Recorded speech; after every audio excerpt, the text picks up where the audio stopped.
दोस्तों આગળ વધીએ પહેલાં સબસ્ક્રાઇબ બટન જરૂરથી દબાવો અને હા બેલ બટન પણ દબાવો જેથી દરેકે દરેક વિડીયો જલ્દી મળી શકે।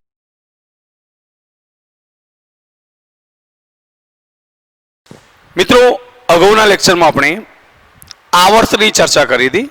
આધુનિક આવર્ત કોષ્ટકની રૂપરેખા અથવાનું વિસ્તૃત સ્વરૂપ આપણે હજુ ભણવાનું ચાલુ છે। મિત્રો ધ્યાન રાખજો। આવર્તની આપણે વાત કરી ચૂક્યા છીએ। 7 આવર્તોમાં આખું આવર્ત કોષ્ટક સમાયેલું છે। દરેક આવર્તને કયા નામથી ઓળખીએ છીએ, દરેક આવર્તમાં કેટલા તત્વો છે, દરેક આવર્તમાં કઈ કક્ષકો ઇલેક્ટ્રોનથી ભરાય છે, આ દરેક ચર્ચા આપણે અગાઉના લેક્ચરમાં કરી ચૂક્યા છીએ। હવે લઈએ છીએ સમૂહ। તો આધુનિક આવર્ત કોષ્ટકમાં મિત્રો સમૂહ છે 18। કેટલા સમૂહ છે? જે ઊભી કોલમો ગણીએ છીએ, સ્તંભ છે, એને જ આપણે સમૂહ તરીકે ઓળખીએ છીએ। બરાબર છે? એટલે આધુનિક આવર્ત કોષ્ટકમાં પોઈન્ટ લખું છું એ સાથે નોંધતા જજો કે આધુનિક આવર્ત કોષ્ટકમાં આધુનિક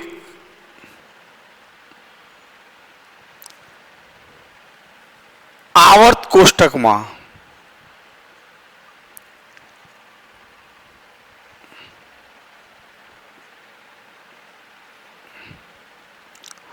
ઊભા સ્તંભોને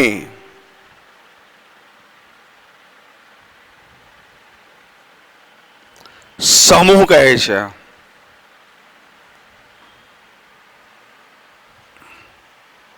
બરાબર છે? આવર્ત કોષ્ટકમાં જે ઊભા સ્તંભ છે એને શું કહીશું? સમૂહ કહીએ છીએ। આધુનિક આવર્ત કોષ્ટકમાં મિત્રો આધુનિક આવર્ત કોષ્ટકમાં કેટલા સમૂહ છે મિત્રો? તો 18 સમૂહ છે।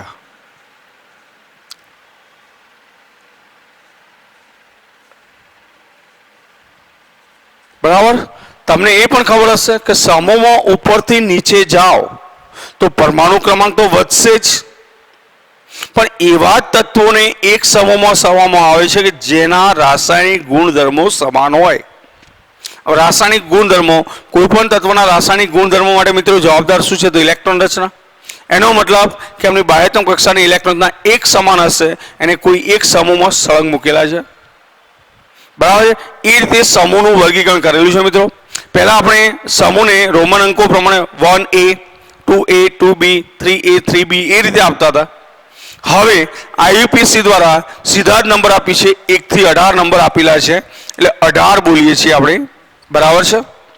કેટલાક સમૂહને અલગ નામ પણ આપેલા છે, ધ્યાન રાખજો કે આઈયુપીએસસી દ્વારા મેં તમને કહ્યું એમ કે જે સમૂહ છે, જે પણ સમૂહ છે એ સમૂહને ક્રમ 1 થી 18 સળંગ આપેલો છે મિત્રો, ધ્યાન રાખજો। બરાબર છે? હવે બીજી કે એક જ સમૂહમાં રહેલા તત્વોની મેઇન મુદ્દો આપણો આ છે, ધ્યાન રાખજો। એક જ સમૂહમાં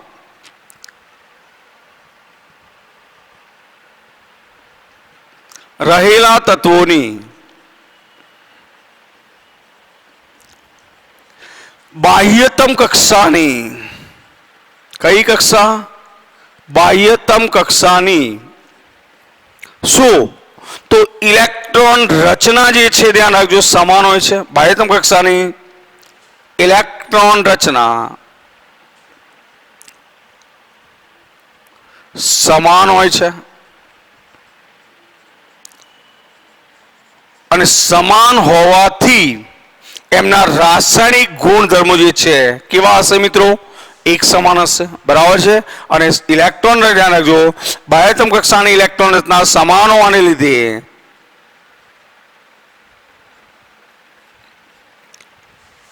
ઇલેક્ટ્રોન રચના સમાન હોવાને લીધે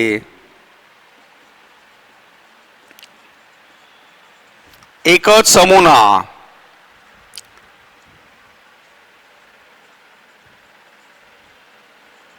બધા જ તત્વો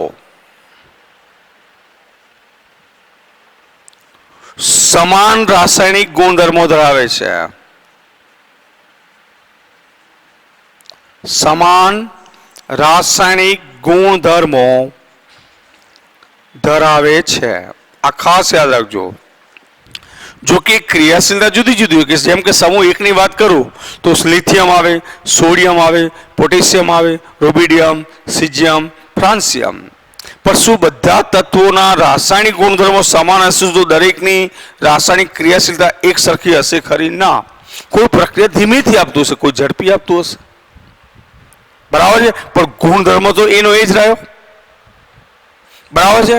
બીજું મહત્વની બાબત કે કેટલાક જે સમૂહ છે, અમુક તત્વોનો જે સમૂહ છે અને સ્પેશિયલ નામ પણ આપેલું છે, ધ્યાન રાખજો.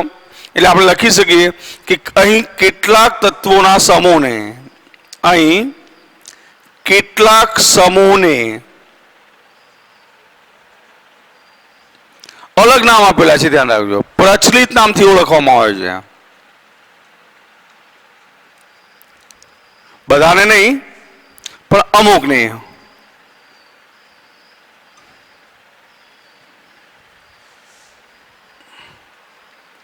બરાબર છે. આવા કેટલાક સમૂહ હું દર્શાવું છું નીચે મિત્રો, એ ધ્યાન રાખજો.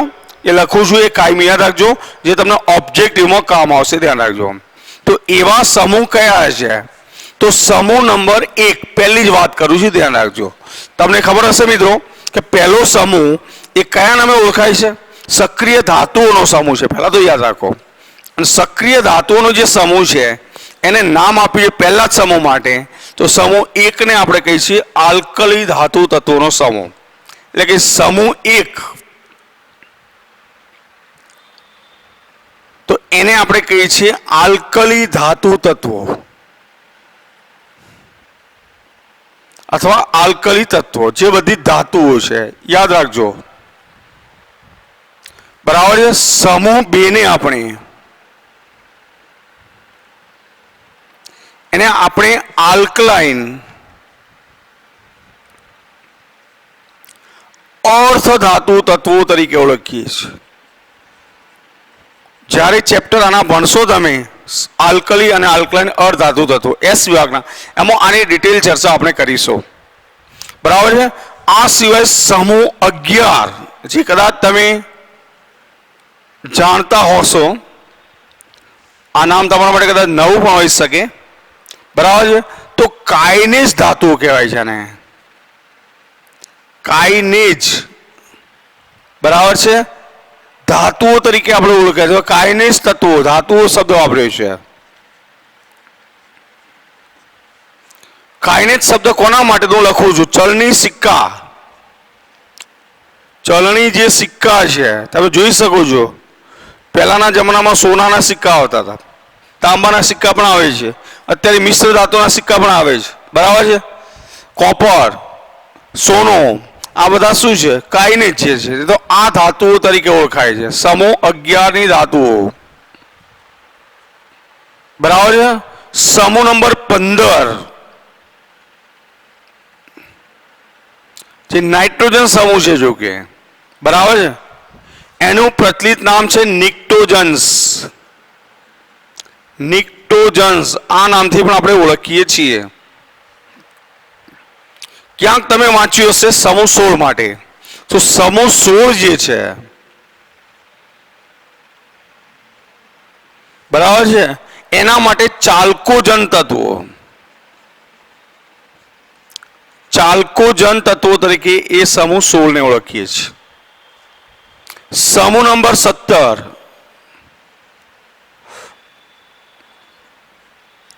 જે હેલોજન તત્વો છે. કયા તત્વો છે? હેલોજન તત્વો છે. અને સમૂહ નંબર 18 મિત્રો, એને જુદા જુદા નામ આપેલા છે, ધ્યાન રાખજો. તો એક તો નિષ્ક્રિય તત્વો,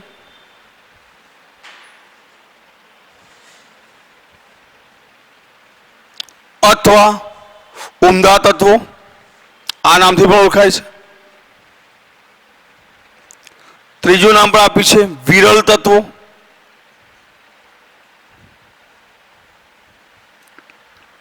અને છેલ્લેના આનું નામ છે આર્ગોજન્સ.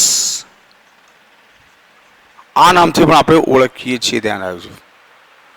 યાદ રાખશો ફરીથી. સમૂહ 1 આલ્કલી ધાતુ તત્વોનો સમૂહ છે. સમૂહ 2 એટલે કે ઊભી લીટી બીજી આવર્ત કોષ્ટકમાં આલ્કલાઇન અર્ધ ધાતુ તત્વો છે. સમૂહ નંબર 11 કાઇનેઝ એટલે કે ચલની સિક્કા બનાવવાની જે ધાતુ છે એ છે. સમૂહ નંબર 15 નિક્ટોજન્સ અથવા નાઇટ્રોજન સમૂહ તરીકે પણ એને ઓળખીએ છીએ. સમૂહ નંબર 16 ઓક્સિજન સમૂહ તરીકે પણ ઓળખીએ છીએ, ચાલ્કોજન્સ કહેવાય છે. સમૂહ નંબર 17 જેને આપણે હેલોજન તત્વો કહીએ છીએ. સમૂહ નંબર 18 જે નિષ્ક્રિય વાયુ તત્વો છે, અથવા તો બીજું નામ એને આપીએ છીએ આપણે કયો, ઉમદા તત્વો અથવા તો વિરલ તત્વો અથવા તો આર્ગોજન્સ. હવે મિત્રો જ્યારે આવર્ત કોષ્ટકમાં તત્વો શોધાયા તો તમે જનરલી જુઓ કે મેન્ડેલિફના આવર્ત કોષ્ટકમાં 63 જેટલા તત્વો હતા. દરેકને નામ આપી દીધા છે, પણ જેમ જેમ તત્વો બદલાતા ગયા, શોધાતા ગયા છે, નવા નવા તત્વો શોધાતા ગયા છે, એટલે એમના નામ આપવા માટે શરૂઆતમાં કોઈ સિસ્ટમ ન હતી, ધ્યાન રાખજો. અને એટલે 100 થી વધારે પરમાણુ ક્રમાંક હોય એ તત્વો માટે નામકરણ માટે આઈયુપીએસસી દ્વારા એક સિસ્ટમ આપવામાં આવી હતી, અને એ સિસ્ટમની આપણે હવે ચર્ચા કરીએ છીએ. મિત્રો ધ્યાન રાખજો. તો નવો મુદ્દો આપણે લઈએ છીએ, ધ્યાન રાખો, 100 થી વધુ પરમાણુ ક્રમાંક ધરાવતા તત્વોનું નામકરણ. નવો પોઈન્ટ આપણો આ છે, 100 થી વધુ પરમાણુ ક્રમાંક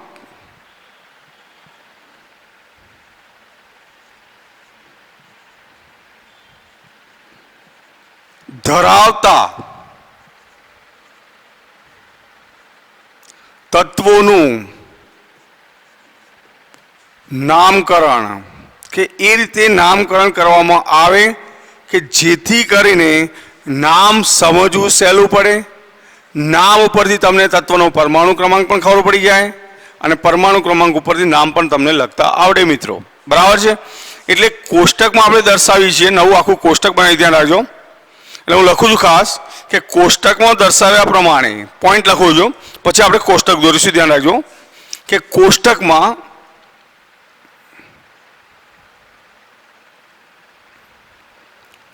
દર્શાવ્યા પ્રમાણે, મિત્રો ધ્યાન રાખો, માન લો કે મારે 112 નંબરના તત્વોનું નામ લખવું છે, તો 1 માટે કંઈક નામ તો હોવું જોઈએ ને, 2 માટે કંઈક સંજ્ઞા તો હોવી જોઈએ ને, અથવા નામ તો હોવું જોઈએ ને, એ દર્શાવવાનું છે આપણે. એટલે કોષ્ટકમાં દર્શાવ્યા પ્રમાણે આપણે શું કરીશું, તો 1 થી 9 આંકડા, કેટલા આંકડા મેં કહ્યા એમ, તો 1 થી 9 આંકડા માટે, 0 માટે તો છે જ, બરાબર છે. એટલે આપણે લખી શકીએ, આપણે ધ્યાન રાખજો, 0 અને 1 થી 9 આંકડા માટે કોઈ શબ્દ તો ઉપયોગ કરીશું ને.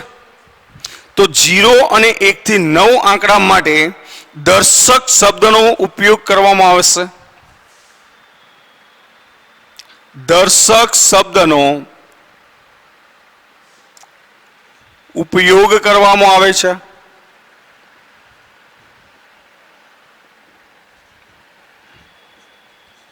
બરાબર છે. આ દર્શક શબ્દોને ક્રમમાં લખવાનો, બરાબર છે. તેનો પરમાણુ ક્રમાંક આપણે જે અંકોનો બનેલો હોય, બરાબર, જે તત્વનો, અથવા તો એમ લખીએ કે તત્વનો પરમાણુ ક્રમાંક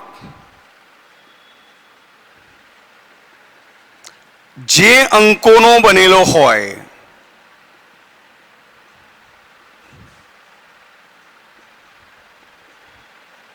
મેં હાલ કહ્યું તમને કે 112, તો 1, 1 અને 2, ધ્યાન રાખજો. તો જે અંકેનો બનેલો હોય તે અંકોના ક્રમમાં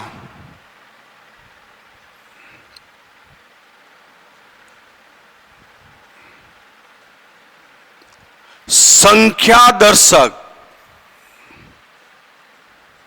કયો, તો સંખ્યા દર્શક જે છે, બરાબર છે, એ પ્રત્યય લગાડવાથી, ધ્યાન રાખ, સંખ્યા દર્શક શબ્દ મૂકી, હા 1 મિનિટ, મૂકી કયો શબ્દ, એક જ મિનિટ, શબ્દ મૂકી ઈયમ,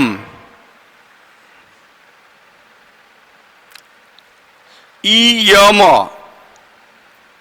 IUM, બરાબર છે.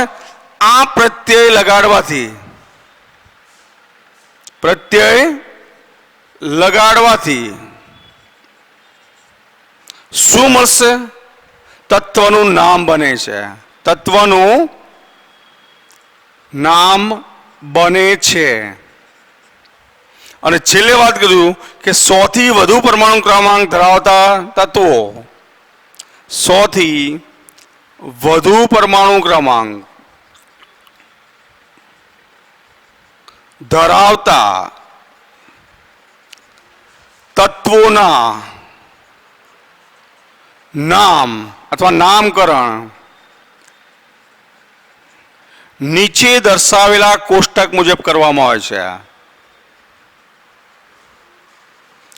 કોષ્ટક મુજબ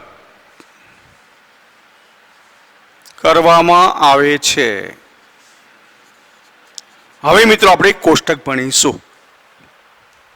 મિત્રો મેં હાલ વાત કરી એમ કે જુદા જુદા પરમાણુ ક્રમાંક 100 થી વધારેની વાત છે. આપણે ધ્યાન રાખજો. જો પરમાણુ ક્રમાંક હોય તો સંખ્યા દર્શક શબ્દનો ઉપયોગ કરવાનો. બરાબર છે. જે સંખ્યા દર્શક શબ્દો મૂકું છું એ ખાસ યાદ રાખજો મિત્રો. જેમ કે હું વાત કરું કે મારે 0 માટે લખવો છે, બરાબર છે, તો 0 માટે બોલાશે નીલ, NIL, બરાબર છે. નીલ છે તો એના માટેનું ટૂંકું રૂપ છે N. સમજો બરાબર. નંબર 1 લઈએ. એક આંક છે અંદર, આંકડો 1 અંદર આવેલો છે, તો 1 માટે બોલાશે અન,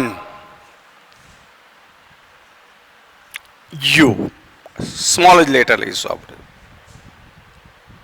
જો સંખ્યા દર્શક અંક 2 છે, બરાબર છે મિત્રો, તો 2 માટે આપણી જોડે શબ્દ છે બાય, BI, એટલે સ્મોલ b. 3 છે તો TRI, ટ્રાય, બરાબર છે, એટલે સિમ્બોલ એનો આવશે સ્મોલ t. પહેલો અક્ષર આપણે કેપિટલ લેવાનું, યાદ રાખજો. સંજ્ઞામાં પહેલો અક્ષર આપણે કેપિટલ લઈ લઈશું, બરાબર છે, પછી સ્મોલ લેટર. મિત્રો 4 માટે બોલાશે ક્વાડ. 4 માટે QUAD, એટલે સિમ્બોલ આવશે Q. ધ્યાન રાખો. જો 5 નંબર હોય તો પેન્ટા આપણે બોલીશું. જનરલી 5 માટે પેન્ટ બોલીશું તો PENT, સ્મોલ p લઈશું. 6 હોય મિત્રો તો હેક્સ, તો સ્મોલ h લઈશું. શું લઈશું? સ્મોલ h, બરાબર છે. 7 હોય તો CEPT, S બોલીશું, SEPT, small s, બરાબર છે. 8 હોય મિત્રો તો ઓક્ટ, O. 8 હોય તો ઓક્ટ, OCT, O લઈશું, બરાબર છે. અને 9 માટે યાદ રાખજો N, ENN, એટલે સિમ્બોલ આવશે E. તો આ રીતે મિત્રો ધ્યાન રાખો કે આ રીતે તમારે સિમ્બોલ આપવાના છે. સંજ્ઞા આપવા માટે સિમ્બોલનો ઉપયોગ કરીશું, નામ આપવા માટે વચ્ચેનો કોલમનો ઉપયોગ કરીશું. માની લો કે તમારી પાસે, ધ્યાન રાખો, તમારી પાસે પરમાણુ ક્રમાંક માની લો કે 109 છે. 109 નંબરના તત્વનું મારે નામ લખવું છે. ધ્યાન રાખજો. પરમાણ્વીય ક્રમાંક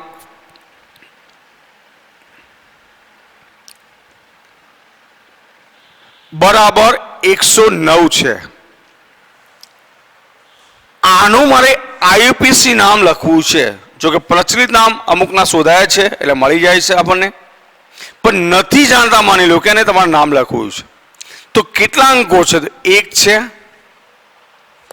0 છે, 9 છે આપણી પાસે. 1 વત્તા 0 વત્તા 9. 1 માટે આપણી જોડે શું છે મિત્રો? અન. તો પેલા અન મૂકી દઈએ. પછી 0 માટે નીલ, નીલ મૂકી દો. 9 માટે NENN મૂકી દો. અને પછી છેલ્લો શબ્દ આપણે કયો મૂકવાનો હતો મિત્રો? IUM. કયો? IUM. આ બધાને જોડી દઈએ. બરાબર છે? તો અનિલ, NEM, ENN. આ કોનું નામ થયું મિત્રો? 109 પરમાણુ ક્રમાંક ધરાવતા તત્વોનું નામ થયું. અને આને જો સિમ્બોલિક લખવાનું થયું તો આનો પહેલો અક્ષર U, આનો પહેલો અક્ષર N અને આનો પહેલો અક્ષર U, E. તો આ થઈ એની સંજ્ઞા. શું થઈ? એની સંજ્ઞા થઈ. UNE 109 નંબર ધરાવતા તત્વની સંજ્ઞા થઈ. અને અનિલ NEM તો 109 પરમાણુ ક્રમાંક ધરાવતા તત્વનું નામ થયું મિત્રો. એક બીજું પણ જોઈએ ઉદાહરણ સ્વરૂપે, ધ્યાન રાખશો કે દાખલા તરીકે તમારે આના સિવાય કોઈ પણ આપણે લઈએ. ચાલો માની લો કે તત્વ ભલે શોધાયું જ નથી, પણ મારે 118 નંબરના તત્વનું નામ લખવું છે. પરમાણુ ક્રમાંક લખું છું 118. ધ્યાન રાખજો, પરમાણુય ક્રમાંક બરાબર 118. આનું નામ મારે લખવું છે. તત્વ શોધાયું નહીં શોધાયું 2 નંબરની વાત છે મિત્રો, પણ આપણે લખવું છે. તો 118. 1 માટે શું? અન. બીજા 1 માટે અન, 8 માટે ઓક્ટ, પછી પ્લસ IUM. સમજ પડી છે? આ બધાને આપણે જોડી દઈએ તો અનઓક્ટિયમ. અનઓક્ટિયમ. આ થયું 118 પરમાણુ ક્રમાંક ધરાવતા તત્વનું નામ. આ નેમ થયું. અને આનું સાંકેતિક સંજ્ઞા લખવી હોય તો શું લખશો? તો U પછી O. આ 118 નંબર તત્વની સંજ્ઞા થશે. શું થઈ? 118 નંબરના તત્વની જે છે એ સંજ્ઞા આ થશે. તો મિત્રો બીજા કોષ્ટકમાં આપણે 100 થી વધારે પરમાણુ ક્રમાંક ધરાવતા તત્વોના નામ હવે આપણે જાણીએ છીએ. ધ્યાન રાખજો. જો કે એના પ્રચલિત નામ પણ કેટલાકના છે, તો પ્રચલિત નામ પણ જાણવા પ્રયત્ન કરીશું. અને હવે નવું કોષ્ટક લખું છું, એ ધ્યાન આપશો મિત્રો. હવે આપણે 100 કે તેથી વધુ પરમાણુ ક્રમાંક ધરાવતા તત્વોના નામ, જો કે IUPAC દ્વારા સ્વીકૃત નામ પણ અમુક છે, અમુકના, બધાના નથી. અને IUPAC સંજ્ઞા પણ છે. IUPAC દ્વારા સ્વીકૃત નામ કેવી રીતે આપવામાં આવે છે મિત્રો? તો જે તે વૈજ્ઞાનિકની યાદમાં એનું સંશોધન કાર્યને યાદ રાખવા માટે, કોઈ દેશ, ધ્યાન રાખજો, કોઈ ગ્રહ, કોઈ નવો ગ્રહ શોધાય, ઉપગ્રહ શોધાય, એના સંદર્ભમાં આના નામ આપેલા છે. બરાબર? જે IUPAC દ્વારા સ્વીકૃત નામ ગણાશે.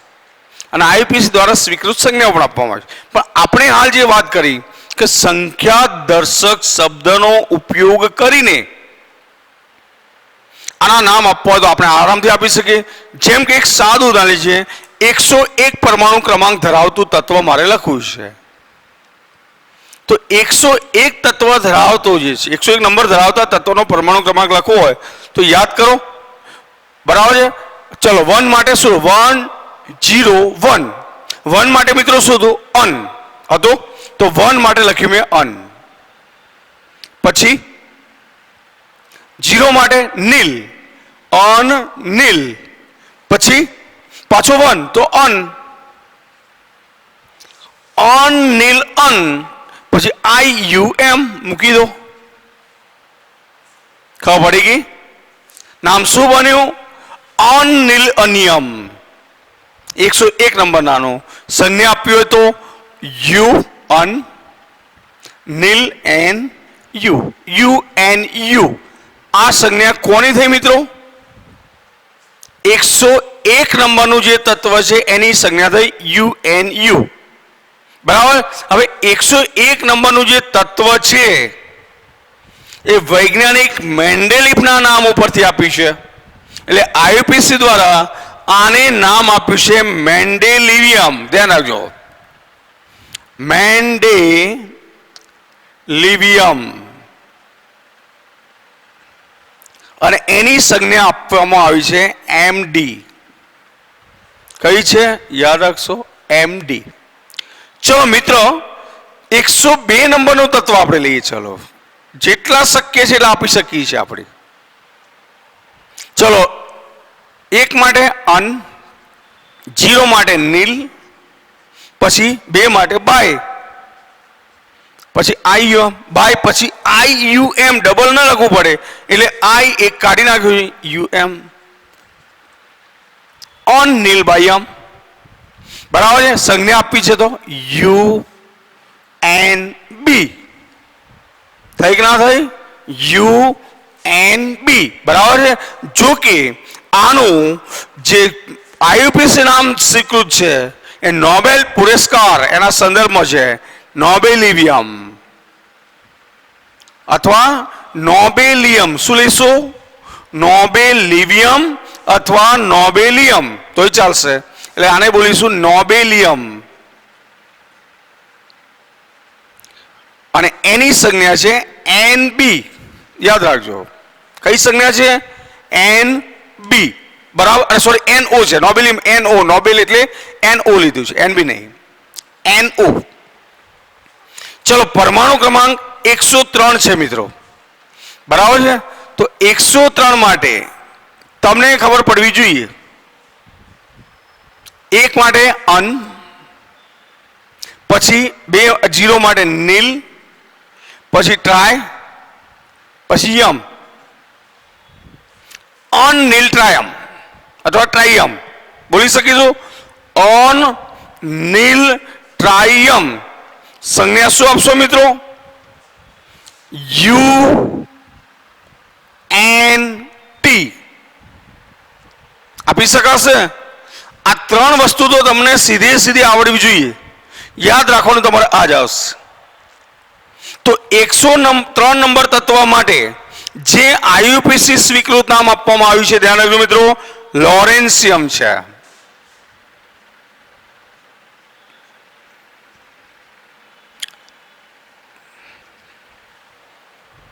કયું છે? લોરેન્સિયમ. બરાબર છે. અને એના માટે LR લઈએ છીએ આપણે, લોરેન્સિયમ. બરાબર છે. આ ધ્યાન રાખજો. જે સંજ્ઞા અથવા નામ આપીએ છીએ મિત્રો એ ધ્યાન રાખશો પૂરેપૂરું, કારણ કે એમાં તમારે બિલકુલ ભૂલ ચાલશે નહીં. બરાબર છે. બીજી વાત તો બધી 25 રહી, પણ એમાં બિલકુલ ભૂલ નહીં ચાલે મિત્રો, ધ્યાન રાખજો. એટલે LR લઈએ છીએ, ધ્યાન રાખજો. પછી પરમાણુ ક્રમાંક માની લો કે 104 છે. તો 1, 0 અને 4. બરાબર છે. તો અન નીલ ક્વાડ, IUM મૂકી દો. ઓન નીલ ક્વાડિયમ એટલે એના સંજ્ઞા શું થશે? UNQ. શું થશે? UNQ. જો કે આનું પ્રચલિત નામ ધ્યાન રાખજો રુથરફોર્ડિયમ છે.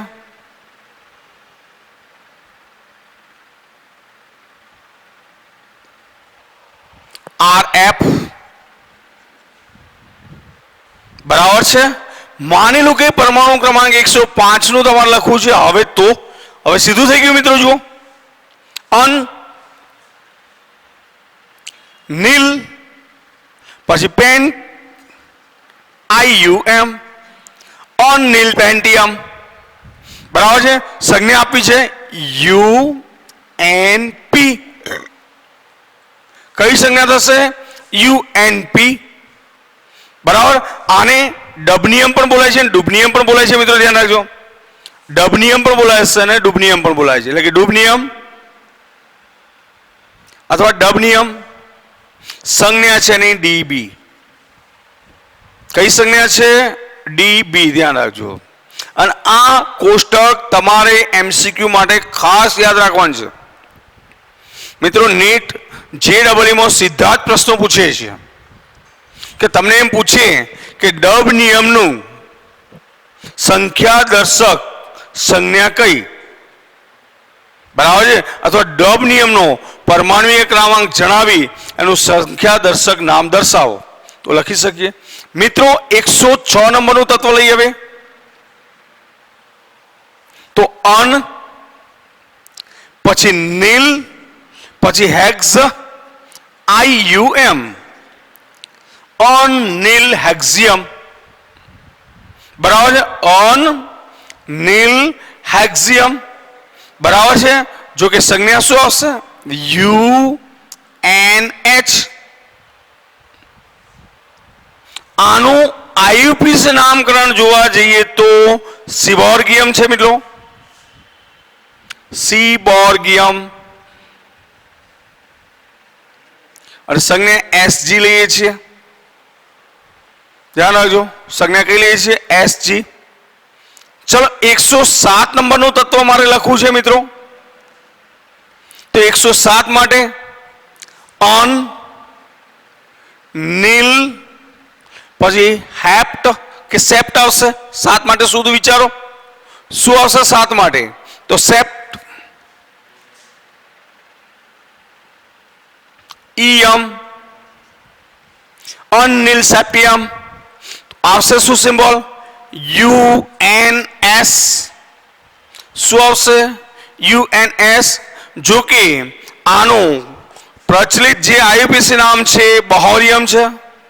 શું લઈશું? બહોરિયમ પણ બોલાશે ને બોરિયમ પણ બોલાશે કે બહોરિયમ. કઈ બોલીશું?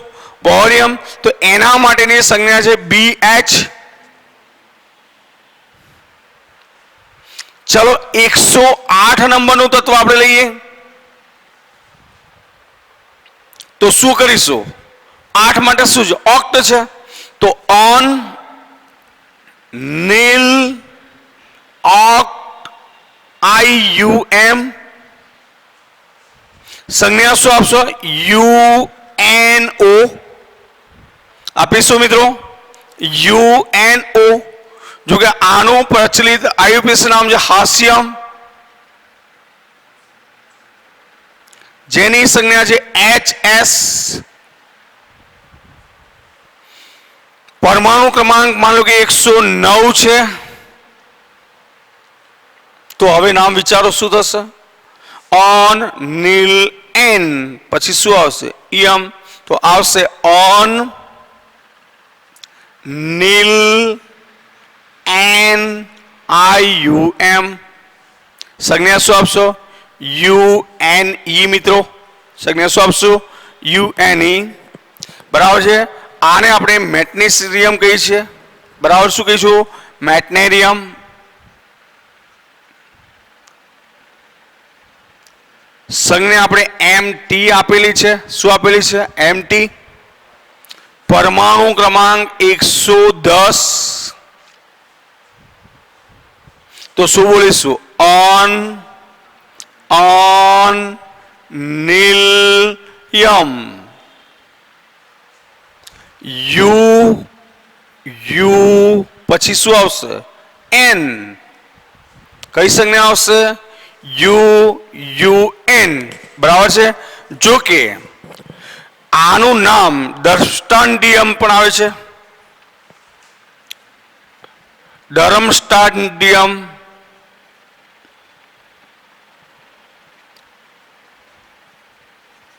કયું આપ્યું છે? ડર્મસ્ટાન્ડિયમ. બરાબર છે. અથવા ડટિયમ. ડરસ્ટાડિયમ પણ બોલાય છે. ડરસ્ટાડિયમ પણ બોલાશે. ડરેસ્ટાડિયમ. આ નામ એનું પ્રચલિત નામ છે મિત્રો, ધ્યાન રાખજો. સંજ્ઞા આપી છે અને DS. ખબર પડશે મિત્રો. પરમાણુ ક્રમાંક માની લો કે 111 છે. કેટલું છે? 111. તો 111 અન આવશે કે નહીં આવે મિત્રો? બરાબર છે. તો આવશે શું મિત્રો? એક માટે અન, બીજા માટે અન, ત્રીજા માટે અન, પછી નિયમ, અન અન અનિયમ, ડબલ ના બોલીએ છીએ છેલ્લે, યુ યુ યુ, કયું આવશે? યુ યુ યુ, બરાબર. જે કે આનું નામ રોન્ટજેનિયમ બોલીએ છીએ આપણે, રોન્ટજેનિયમ. અને રોન્ટજેનિયમ માટે સંજ્ઞા આપી છે આરજી. કઈ આપી છે? આરજી. પરમાણુ ક્રમાંક 112, આનું મારે નામ લખવું છે. ચલો મિત્રો હવે વિચારો 112 નંબર હોય તો શું આપશો નામ? ઓન ઓન બાય આવશે કે નહીં? ઓન ઓન ઓન પછી બાય પછી આઈ યુ એમ અથવા યુ એમ આવી ગયું એટલે આવશે શું? યુ યુ બી. કયું આવશે? યુ યુ બી. તો આના માટે એક કોપરનિશિયમ છે, કોપરનિશિયમ, સંજ્ઞા છે CS. શું આપીશું? સોરી CN, CS તો આવેલી છે સીજીએમ માટે, CN. ચલો પરમાણુ ક્રમાંક 113 છે મિત્રો. તો ઓન ઓન TRI ટ્રાયમ આવશે. તો UUT શું આવશે? UUT. જો કે આનું કોઈ નામ હજુ મળ્યું નથી, એ વખતેની વાત છે, જ્યારે આપણે ભણીએ છીએ ત્યાં સુધીની વાત. જો કે હવે નામ આપવા માંડ્યા છે, બરાબર. એટલે એની કોઈ સંજ્ઞા નથી IUPAC દ્વારા. ચલો પરમાણુ ક્રમાંક લઈએ આપણે 114. તો 114 માટે શું લઈશું મિત્રો? ઓન ઓન પછી ક્વાડ પછી IUM UUQ લઈશું. કયું આવશે? UUQ આવશે 114 નંબર માટે UUQ, બરાબર છે. ફ્લેરોવિયમ જેનું છે IUPAC નામ છે ફ્લેરોવિયમ,